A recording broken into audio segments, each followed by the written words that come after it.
मौन घाटी और सत्य की खोज भाग 1। बहुत समय पहले की बात है। उत्तर भारत के एक छोटे से गांव में एक युवक रहता था, आरव। वह बाकी युवाओं से अलग था। न तो उसे धन दौलत की चाह थी, न ही किसी नाम या पहचान की। उसे बस एक चीज की तलाश थी, सत्य। लोग उसे अजीब कहते, कोई कहता वह सनकी है, कोई कहता वह फकीर बनने चला है। लेकिन आरव के भीतर एक बेचैनी थी, एक सवाल जो हर रोज उसे भीतर से खींचता था। उसकी दादी ने बचपन में एक रहस्यमयी जगह की कहानी सुनाई थी, जिसका नाम था मौन घाटी। कहा जाता था कि जो भी दिल से सत्य की तलाश करता है, वह उस घाटी तक पहुंच जाता है, और जो वहां मौन में उतरता है, उसे जीवन का असली अर्थ मिल जाता है। जब आरव 21 साल का हुआ, उसने घर छोड़ने का निर्णय लिया। माता पिता भावुक थे, लेकिन आरव का चेहरा शांत था। मैं उत्तर पाने निकला हूँ, उसने कहा। शायद लौटूं, शायद नहीं, लेकिन अगर लौटा तो खुद को लेकर लौटूंगा। यात्रा की शुरुआत। आरव पहाड़ों, जंगलों और नदी नालों से गुजरते हुए आगे बढ़ता गया। कई दिनों बाद एक शाम उसे एक वृद्ध साधु मिले। वे एक पेड़ के नीचे ध्यान में लीन थे। आरव ने झुककर पूछा, मौन घाटी कहाँ मिलेगी? साधु ने मुस्कुरा कर कहा, घाटी तक पहुंचना आसान है, लेकिन वहां के मौन को समझना कठिन। पहले अपने भीतर के शोर को शांत करना सीखो।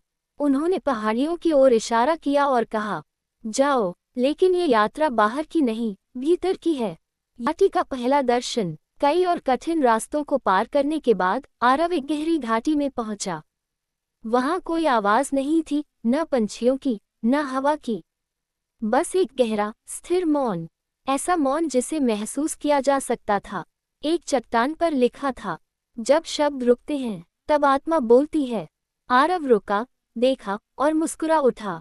शायद मैं सही जगह पर आ गया हूँ। आरव घाटी में धीरे धीरे आगे बढ़ता गया। हर कदम पर कुछ नया महसूस हो रहा था, जैसे प्रकृति की हर चीज उससे बात कर रही हो। पेड़ों की सरसराहट भी अब उसे भीतर तक सुनाई दे रही थी। कुछ दूर चलने के बाद उसे एक झरने के पास एक स्त्री दिखाई दी। उसके कपड़े सफेद थे, उसकी चाल हवा जैसी हल्की, और आंखों में गहराई थी, जैसे वो समय से परे देख सकती हो। मैं हूँ ईशा, उसने कहा। मैं इस घाटी की रक्षक हूँ। जो भी सत्य की खोज में यहाँ आता है, उसे पहले स्वयं को पहचानना पड़ता है। आरव ने शांत स्वर में कहा, मैं सत्य जानना चाहता हूँ, अपने होने का अर्थ, जीवन की दिशा।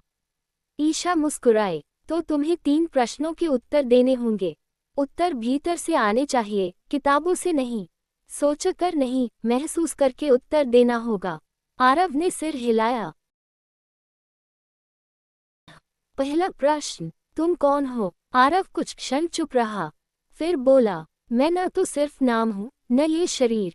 मैं वह हूँ जो इन दोनों को देखता है, अनुभव करता है। मैं एक साक्षी हूँ, एक चेतना।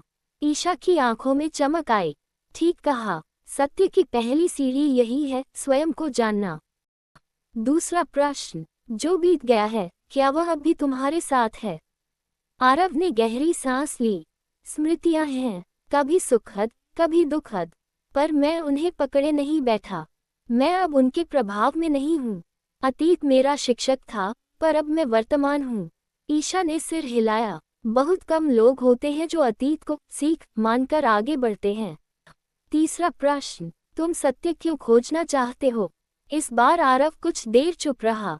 उसकी आंखों में एक शांत आग थी। फिर वह बोला, क्योंकि बिना सत्य के जीवन अधूरा है। मैं सिर्फ जीना नहीं चाहता, मैं समझकर जीना चाहता हूँ। मैं डर के बिना, भ्रम के बिना जीना चाहता हूँ। ईशा के चेहरे पर हल्की मुस्कान आ गई। तुम तैयार हो? उसने कहा। अगला द्वार। झरने के पीछे की चट्टानें धीरे धीरे खिसकने लगी। वहां एक अंधेरा मार्ग खुल गया, लेकिन उस अंधेरे के अंत में एक हल्की सी सुनहरी रोशनी दिखाई दे रही थी। अब ये रास्ता तुम्हारा है, ईशा बोली। इस मार्ग में तुम्हें कोई और नहीं मिलेगा, बस तुम्हारा अपना प्रतिबिंब। डर, अहंकार, मोह और सत्य सब तुम्हारे अंदर हैं। क्या तुम तैयार हो अपने भीतर उतरने को? आरव ने आंखें बंद की, एक गहरी सांस ली और झरने के पीछे के उस रहस्यमयी मार्ग में प्रवेश कर गया। क्या आरव अपने भीतर के अंधेरे से पार पा सकेगा? क्या उसे मिलेगा वह सत्य जिसकी उसे तलाश है? जारी रहेगा। झरने के पीछे का रास्ता संकरा था और जैसे जैसे आरव भीतर बढ़ता गया, रोशनी कम होती चली गई। अंततः एक ऐसा क्षण आया जब सब कुछ काला था, कोई आवाज नहीं, कोई आहट नहीं, सिर्फ उसकी अपनी सांसें। अचानक उसे लगा जैसे जमीन ही उसके नीचे से खिसक गई हो। वह गिरा नहीं, लेकिन खड़ा भी नहीं था, वह कहीं बीच में था, एक अदृश्य संसार में। यो भीतर की आवाज। तभी उसे अपने ही स्वर में एक गूंज सुनाई दी। तुम कौन हो? वही प्रश्न जो ईशा ने पूछा था, लेकिन इस बार स्वर कठोर और संदेह से भरा था। आरव ने कहा, मैं वही हूँ जो देख रहा है, अनुभव कर रहा है। मैं चेतना हूँ। लेकिन इस बार जवाब देने के बाद एक और स्वर उठा। झूठ।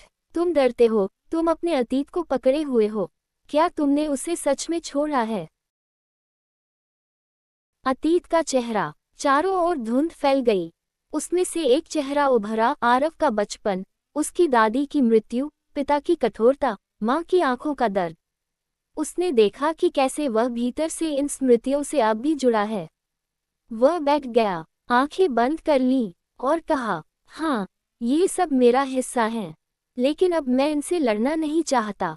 मैं इन्हें स्वीकार करता हूँ, इन्हें प्रेम करता हूँ। जैसे ही उसने ये कहा, धुंध धीरे धीरे छंटने लगी।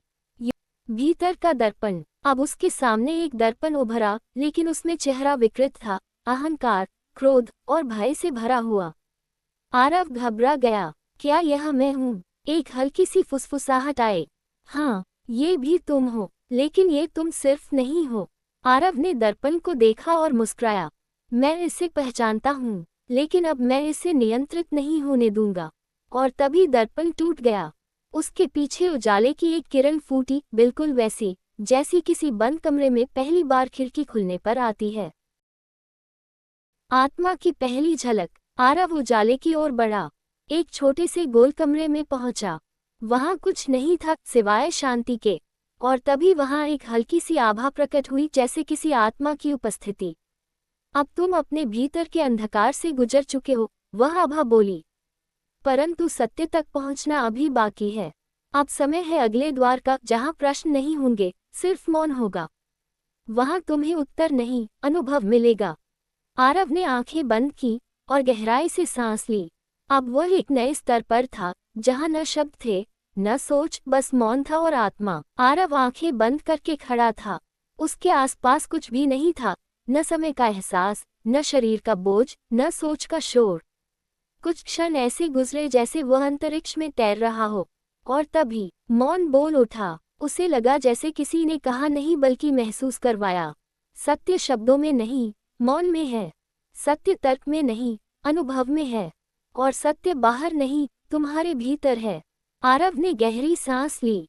उसे अब समझ में आ रहा था कि ईशा ने क्यों कहा था, ये यात्रा बाहर की नहीं, भीतर की है।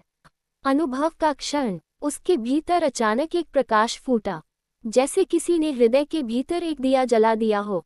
उसे अपने आप से एक दूरी महसूस हुई। वह सोचने वाला नहीं रहा, वह सोच को देखने वाला बन गया था। वह न शरीर था, न नाम, न पहचान।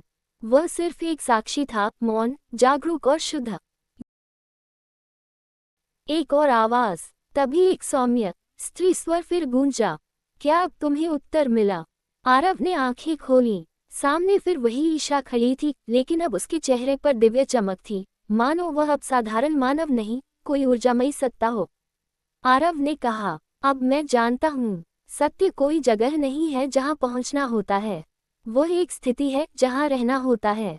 ईशा मुस्कराए। अब तुम तैयार हो लौटने के लिए, लेकिन याद रखना, जिसने सत्य को छू लिया, वह फिर कभी पहले जैसा नहीं रहता। वापसी की ओर। मौन घाटी अब पहले जैसी नहीं लग रही थी। फूल और भी रंगीन हो गए थे, पवन और भी मधुर थी। आरव अब वापस उसी रास्ते से लौटने लगा, लेकिन अब वह वही आरव नहीं था जो आया था। उसके अंदर न कोई डर था, न कोई प्रश्न। वह अब शांत था, लेकिन जागरूक। अंतिम पंक्तियां। जब वह अपने गांव पहुंचा, तो लोगों ने पूछा, क्या तुम्हें सत्य मिल गया? आरव ने मुस्कुराकर कहा, नहीं, सत्य ने मुझे पा लिया। जड़ सत्य कोई जगह नहीं, एक अनुभव है। जो मौन में उतरता है वह जीवन की असली भाषा समझने लगता है। जब हम अपने भीतर के अंधकार से डरना बंद कर देते हैं, तभी रोशनी हमें छू सकती है। अपने सवालों से मत भागो। कभी कभी जवाब शोर में नहीं, बल्कि मौन में मिलते हैं। सत्य हमें बाहर नहीं, अपने भीतर खोजने से मिलता है। जब हम डर, भ्रम और शोर को पीछे छोड़ते हैं, तो हमारे अंदर एक गहराई खुलती है, मौन की। मौन सिर्फ चुप्पी नहीं, वह वो जगह है जहां आत्मा बोलती है और जीवन का असली अर्थ सामने आता है। सवाल पूछते रहो, लेकिन उत्तर पाने की जल्दी मत करो। कभी कभी मौन ही सबसे बड़ा शिक्षक होता है।